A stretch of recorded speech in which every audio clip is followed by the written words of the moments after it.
Good morning, good morning, good morning, my friends. Happy August 19th. Hey, I'm gonna skip the traditional intro for you today, the music and the fiery flames and stuff. And yeah, let's just chat for a couple of minutes as we wait for people to join us at 6:58 U.S. Central Time. Yeah, I'm Patrick Almond, and if you don't know me or have never seen me before, welcome. I'm going live weekly these days, and there's a podcast and all that other jazz there. But we'd like to talk about business and life things, and today's show is going to be about simplification. And I'm going to give it about 5 minutes. We're going to wait for some people to join. But yeah, life is rough right now, and I hope you're having a good week so far.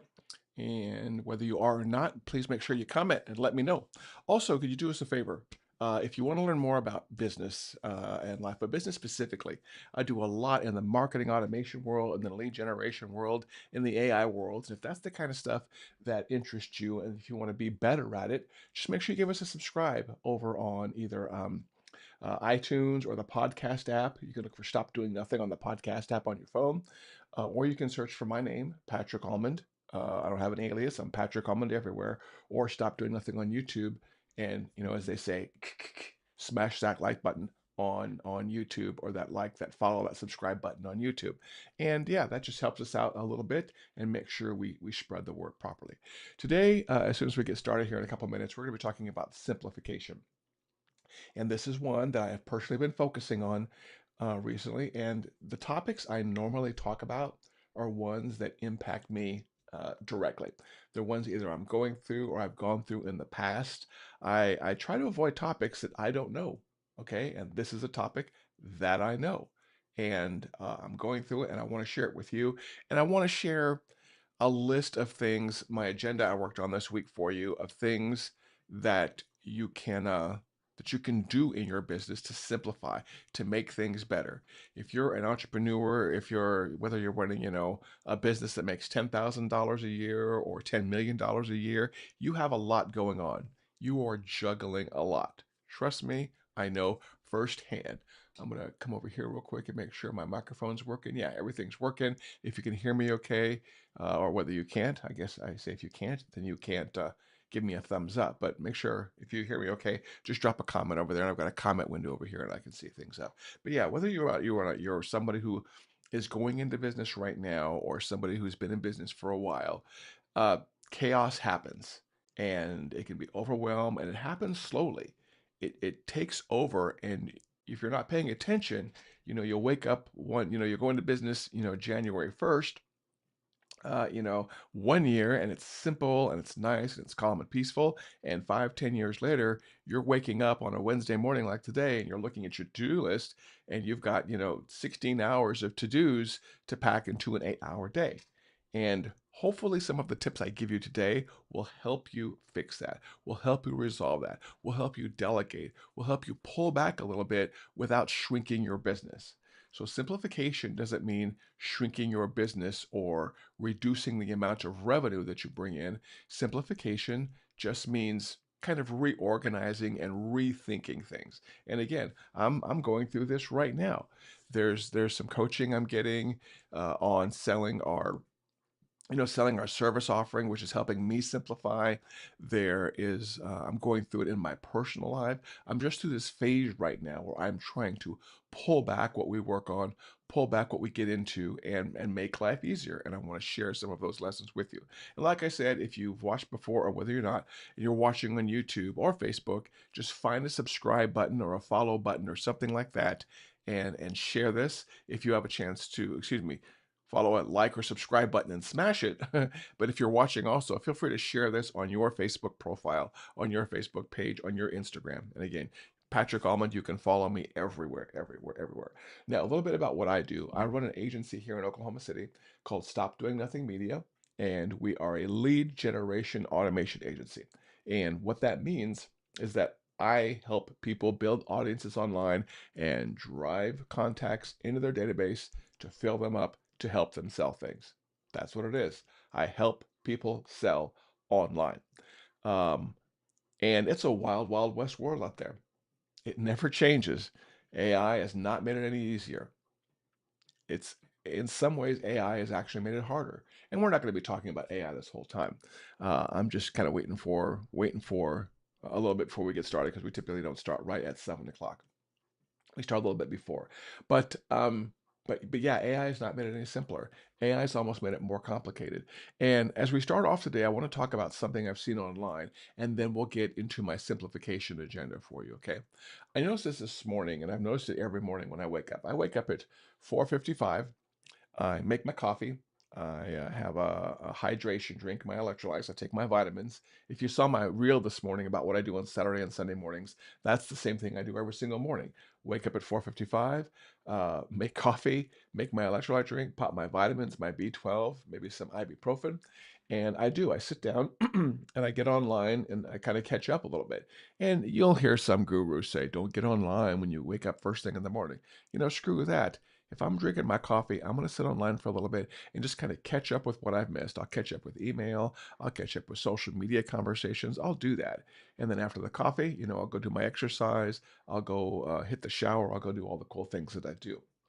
But something I see repeatedly, and this may be an opportunity for you, something I see very, very often is people needing education and specifically 101 help. In my world of digital marketing, I see people every single day asking the basic questions.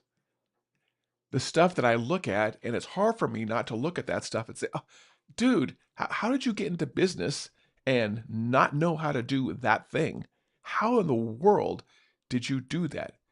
And sometimes it's hard for me to not be sarcastic when I read these things. The voice in my head sometimes gets sarcastic and says, "What in the world? How in the world did you make it in any concept in business without doing this?"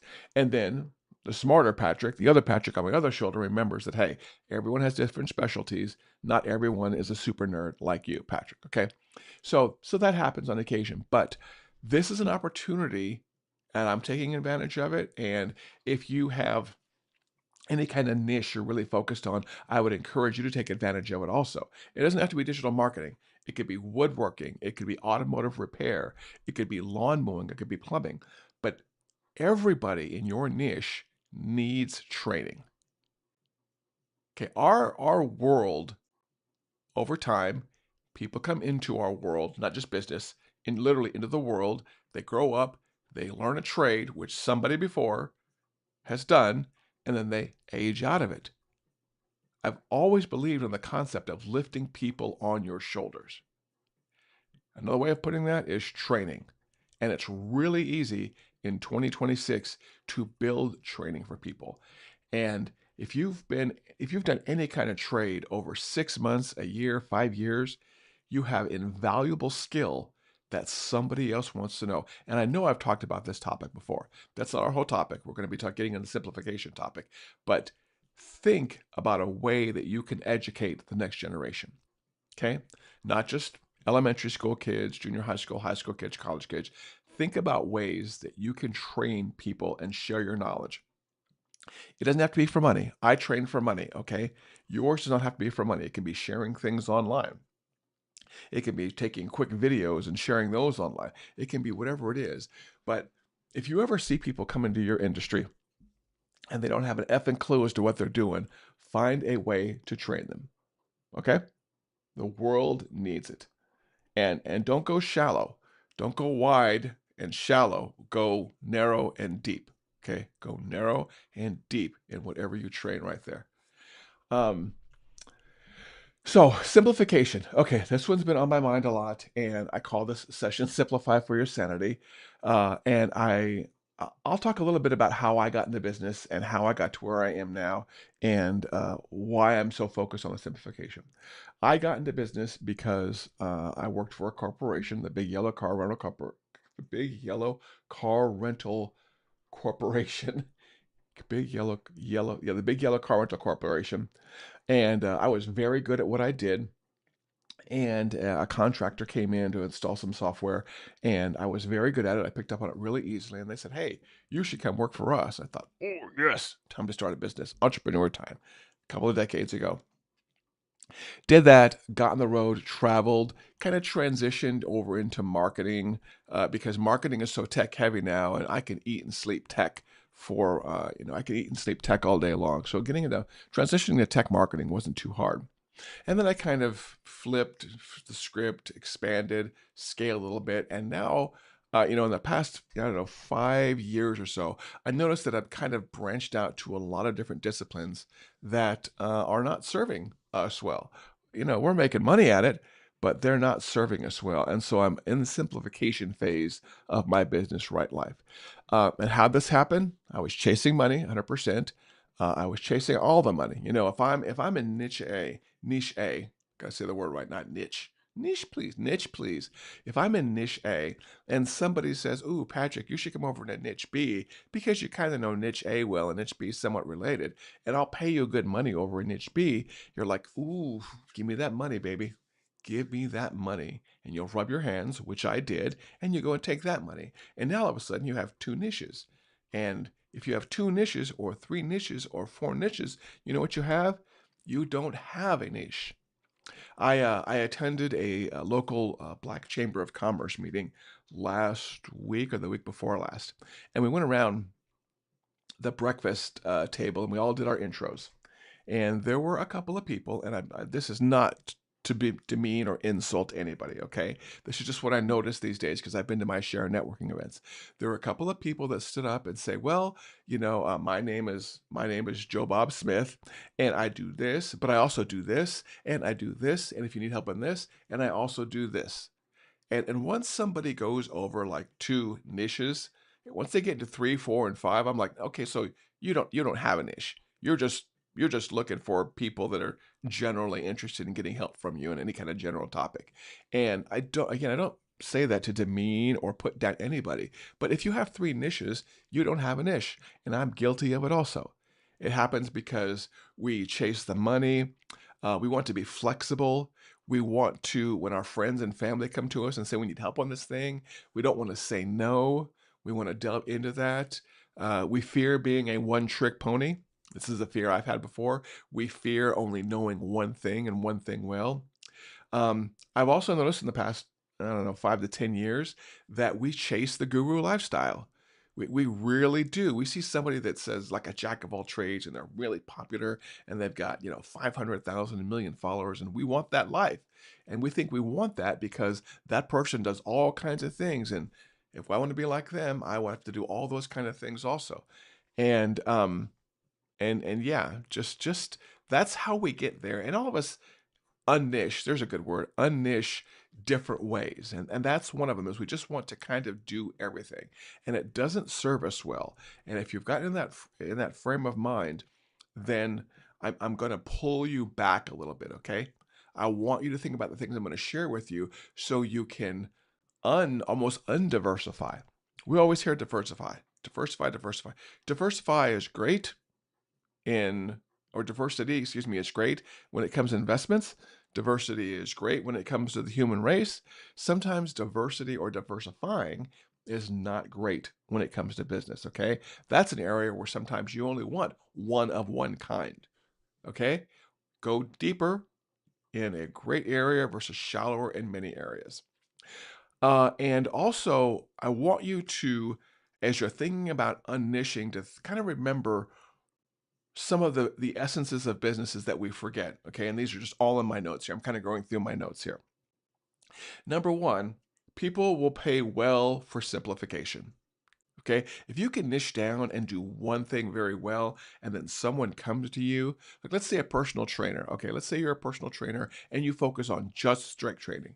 You don't worry about aerobic or diet or whatever. Now, all those things are related, but if you just focus on strength training, people will pay you well to get strong using your decades of knowledge. People will pay well for speed. Four things here I want you to remember as we proceed here. Hopefully you're taking notes. People will pay well for simple. People will pay well for speed.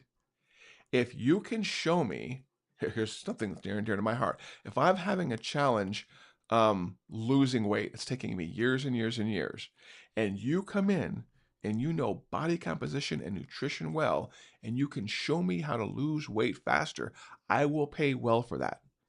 That is a no-brainer. People will pay well for simple, people will pay well for speed, and people will pay well for pleasure. Okay? We all want to have fun in this world. We all want to do things to please ourselves and put a smile on our face. If I could, I would easily vacation 7 days a week. It's not practical, it's not reality, but I would 100% do that. If money was a non-option, I would 100% do that. I don't want more money. I want more free time. I want more pleasurable time. And the last one of these four is people will pay well for pain avoidance.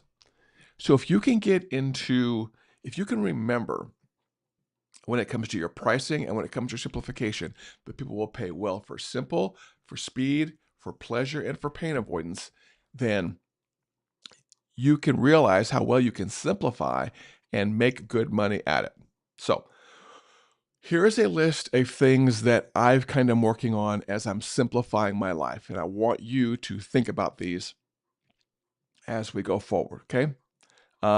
I have made the mistake in the past of trying to sell general consulting or selling 5 different kind of things, okay? And the reason I do this is because I want to please everybody. I want to please the amateur that has $5 or someone who's coming into my world that has $5. I want to please the mid-range person that only has $49. And I want to please the guy that has $5,000. And I'm kind of all over here grabbing at all these things, okay? I've been trying to sell too many things to too many people. And I've learned, or I've been reminded, that it's better to focus on selling one thing very well. One thing at 1 to 3 prices very well. I've been reminded of this, some of the reading I'm doing. I learned some of this from Charles Higgins, who I'm getting some coaching from over at Pinnacle AI. There's some other places I'm getting some online coaching from that I'm just remembering, and I'm kind of getting back to the basics, okay? The basics. One thing well doesn't mean I'm going to sell that one thing forever, but selling one thing well until you get to a certain income level, and then you can diversify. Then you can bring on help and diversify, okay? So 1 to 3 prices max, 1 to 3 services max. And you may have just one service and 3 prices also, okay? The good, better, best pricing. I'm not an expert in pricing, but I can get the basics done. Having good, better, best pricing is an area that allows you to simplify things. And that way, when people start coming to you to buy something, you're not hemming and hawing about estimates. A part of my life I've realized that I find very stressful and I don't like doing much anymore is when someone comes to me and wants an estimate for custom work. I really like the idea these days of someone comes to me, I say, here's what I offer, here's my price. What do you want to do? Okay. And I don't want to be, mean or evil or sarcastic like that, but that's my mental spin on it. Here's what I do. Here's my price. Yes or no. Okay. That's how easy your pricing and your service offering should be, especially if you're someone that's starting up. Now, my rules are not hard and fast rules. These are rules that will make your life simple, and these especially are geared towards people who are in the startup or the mid-range part of their business growth. Okay? Keep it simple. We all know what KISS stands for. Okay? Keep it stupid simple, keep it simple stupid, keep it whatever. The KISS method, okay? So you want to get down to 1 to 3 service offerings and or 1 to 3 prices. Ideally, one service with 3 different levels at 3 different prices. Okay? And then it's okay to, in your hip pocket, to have a mega service offering. That's okay. If someone comes to you and they want more of what you're selling, okay, more of the same thing at a bigger level, not spreading out, but at a bigger level, then that works too. Go ahead. If you're, but really focus on 1 to 3 prices and our 1 to 3 services. Another way that you can simplify your life is stop trying to be good at every single tech tool on the market. And this especially goes out for my super nerds out there like me, where there's a new tool coming out every single day. I've done my share of news work, and I still do. Whenever one of the news stations calls up and there's either a new social media tool out there or there's social media problems, they call me and I literally go over and I'm on TV. So you know how you see a lot of people have like these as seen on TV stamps on their things? Most of those are fake. I can go into a whole half hour about how people fake credibility and fake authority. I have literally been on TV. I've been in just about every single TV studio here in Oklahoma City. And that's not to brag, but it's for you to know that I literally get called on because I'm an authority on certain things, tech and social media. For a while there, social media platforms were popping up like crazy. And every time a new one would come out, I would go do a news story on it. There was even a TV station I had here in Oklahoma City that I had a regular monthly segment on. And there was like, hey, you know what? Google came out with a new social media network. Let's let Patrick talk about it for 5 minutes live on the air. So social media networks were coming out like crazy. And every time, a new one would pop up, I would go over and talk about it. And there are plenty of social media people that try to be experts on every single one of those. And that happens in marketing now where I work. And you can't be, pick something and be good at it. In the world of AI, for example, I have picked Claude in all the Anthropic worlds, and that is where I am focusing on being good. And another one. So I'm going to segue here into another thing on my list here in front of me. Tool consolidation. In the AI world, it's Anthropic and Claude. That's where I choose to focus. I have my reasons. I don't use ChatGPT unless it's an edge case or someone wants me to look at something. I don't use Perplexity. I rarely touch Gemini. I do like Google Notebook LLM, right? Or Notebook LM. I do like that one. But on my day-to-day, and I can tell you right now on my Mac, which is where I'm streaming from, there's the Claude icon. It's one of the first 5 icons I open up in the morning. I want to get good and have a deep knowledge base in Claude. If you want to be a ChatGPT person, fine. But pick one. Remember how I talked earlier about I wake up in the morning and I see people, I kind of review tech stuff online. It's amazing how many AI Facebook groups I'm in, and somebody pops in and says, oh, is this the best one? Is this the one where I should be? Ooh, you know what? I'm in Claude, but ChatGPT is offering this free thing here. Ooh, and good Manus. Ooh, Manus is giving free tokens. I'm gonna go over and use Manus my free tokens. But then when that's back up, when that's used up, I'm gonna go back over to Claude. Screw that crap, man. Why in the world are people jumping AI models like this? That's effing ridiculous. Pick one area in AI and get really good at it. And this also goes for tools. And this is on my list here. ClickUp. I cannot say enough good things about ClickUp. I have used the Mondays, the Asanas of the world. But to simplify my life, which is what we're talking about, several years ago, I've settled on ClickUp. And in the past 6 months, I will confess to the Church of Tech that I was looking at other tools.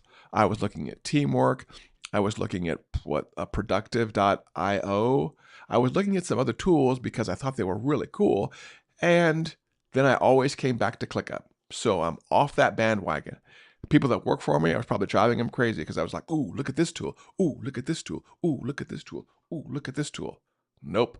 I was driving them crazy. Back on ClickUp. So in the world of tech tools, I'm also consolidating down to like document management and project management, and ClickUp is just the one I absolutely, absolutely love. Another way you can simplify is making sure you have things to offer people that are not at your level yet or are not your ideal customer. I'm going to give a very simple example here. Let's say you are somebody who offers website design, okay? And you offer website design, and your website design start at $5,000, which is very reasonable price for a good website design. Someone comes to you and they're like, man, I got $200. What can you do for me for $200? Okay. That is an area where you should have either a course or a canned offering that you can just give somebody so they can do it themselves. A web design at $5,000, $10,000, $20,000 is something where a human's going to be involved or a consultant's going to be involved. Somebody comes in and they have got $100 or $200. That's where somebody needs to be more self-service. So stop giving your personal time to those. Come up with an offering where you can send someone to an order page and say, here, I know you only have $200. Here is an offering for you that will help you get a web design up for $200. So yes, you're offering something else, but you're not personally involved. You are not using your headspace to work on a $200 web design. And this applies to everything from artwork to, teaching someone like my wife to do watercolors, to do all kinds of things. And and I'm going to get some grief, and I have in the past, for, pawning off or dismissing low-end clients.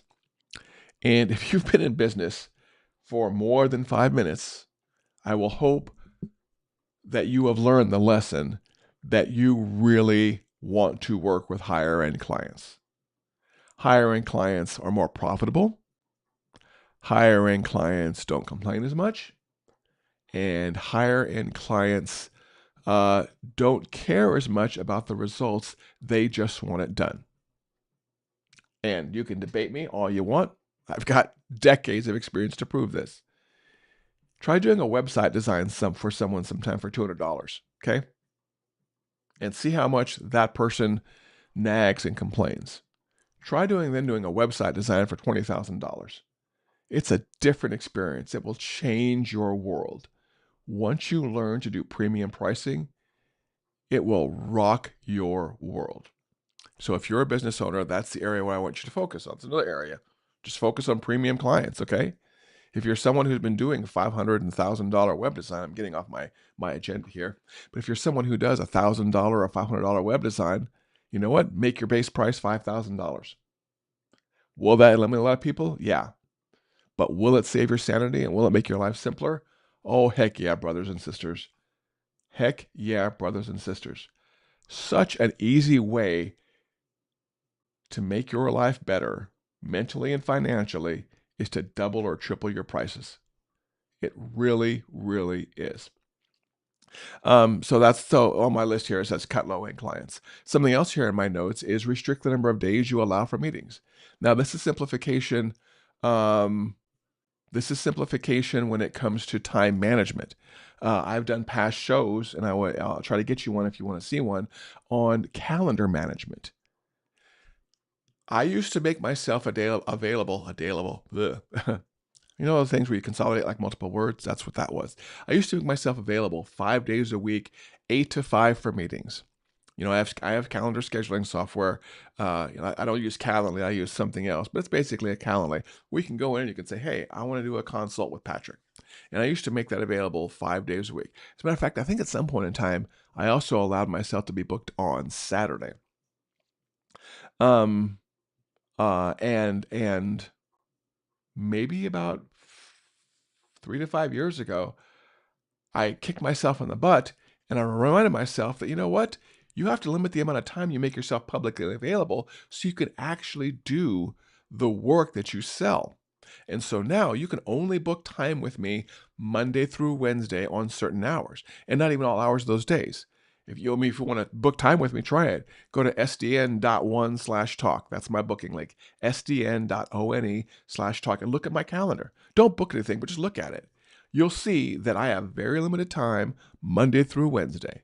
I'm not trying to seem like I'm special or I'm privileged or I'm hard to reach, but I need time to do deep mental work. I need time to do deep tech work. I need time to plan my shows. I need time to do content. I need time to do internal meetings. So I have meetings. I have, at least 1 or 2 meetings on Thursday, but they're internal meetings. They're not publicly available type of meetings. So there's another way you can simplify your life, is just limit your availability. You do not have to be available all the time, every single day for everybody. Screw that shit, okay? Screw that shit. You will go crazy trying to please everybody every single day, okay? That's time. That's the way to simplify your life on the time management side. Resist. I got some other things in my notes here. I'm going to run through here as we wrap up on time. Resist the urge to be flexible and branch out. Meaning that if someone comes to you and offers you a big chunk of money that's not in your niche, have the mental fortitude to say, no, thank you. I can't do that. I'm not great at that. I don't care how good the money is. Now, there's another mindset to this that says, take the money and sub it out. That's a possibility too if you're good at that, okay? But again, that's a whole other topic we could talk about. But just resist the urge to just take all the money, everybody coming in from everywhere. And it's going to be hard, especially when you're starting out in business. You need to pay the bills. We all need to pay the bills. So you're going to be so tempted to just take every single dollar bill that comes your way, right? Be careful, my friends. You will keep your sanity and you will do better if you do not do that. A couple of last things here on my list to talk to you about. Don't change to accommodate your clients. Change them to show them why you are the expert. In the world of consulting, which is the world that I live in, sometimes somebody will come to me, and this gets back to the taking all the money thing, says, I want something done for this amount of money, and I want you to do it this way and this way and this way, and I will pay you to do this for me using my method, my processes, my thing, whatever you want to call it. And again, in the effort to chase money, you'll look at that list, you're like, okay, fine, I'll do that. It's good money. But that person is not the expert in your field, or more than likely is not the expert in your field. I'll get back to web design. I want a web design, and I want to use this WordPress, and I want to use this theme, and I want to use this, and I want to use yada, yada, yada, yada. Okay? Those kind of people are a great opportunity to use your guru expertise and say, listen, I know you want it done this way, but this is not my first rodeo. I know how to do this thing, and I know how to do it well. Let's have a conversation, and I will show you how to do it my way, which will be cheaper and faster. Okay? And again, they may say no, but at least you'll have your integrity and you can focus on your expertise, and you can you can sleep at night have a sane mind here. Okay, a couple more areas on my bullet list, and then we'll wrap it up. I already talked about going deep into one area. My journey through AI was that way, and now I'm a Claude person. You know what? That may change in the future, but I go deep into Claude. If you have any questions about Claude, feel free to ask me about them. Don't ask me perplexity questions, Manish questions, ChatGPT questions. I don't know them. I'm a good Claude person, and I suck at the other ones. Ooh, I should put that on my list. Be willing to suck at certain things. Okay? You don't have to know everything. It's perfectly okay to suck at certain things. And I kind of had a footnote here. Well, we'll skip that one. So anyways, hopefully this has been useful for you. I'm going to go back to the 4 items as we wrap up here. The 4 items I talked about at the top of the show. Don't forget the essence of business and the essence of making money. And there are people much smarter than me that probably have better words to share this. But here are the 4 things, for those of you coming at the end, here are the 4 things I talked about at the top of the show that will help you keep your life simple, keep your clients' life simple. Clients, not customers. Got that from Jay Abraham. Oh, goodness. They're clients. They are not customers. There's a big difference. Ask me in DM sometime. I'll tell you what the difference is. Or go look up Jay Abraham's videos. He'll tell you what the difference is in. But as we wrap up, these 4 things. People will pay well for simplification. People will pay you very well for speed, if you can get something done because you're an expert at it. People will pay very well to gain pleasure. Okay? That's why we have first class on airplanes, right? That's exactly why we have first class on airplanes. That's why you can pay for early boarding on Southwest or American Airlines. Goodness gracious, my nose is itching this morning. And people will pay well for pain avoidance, which is kind of a pleasure thing right there. I hope this has been useful for you. If you haven't done so, please make sure you do go subscribe to the podcast. You go subscribe on YouTube. You follow and subscribe on Facebook. Just follow me every single place. It helps me out. It helps me grow. It helps me spread great messages like this. As we wrap up this Wednesday, I just want to leave you with a smile. Get some caffeine in you. Have a great day. Hydrate today. And take care, everybody. I will be at the gym tonight, and I hope to see you there also. Thank you for watching the Stop Doing Nothing show with Patrick Almond, and I'll see you next week, next Wednesday at 7 o'clock in the morning.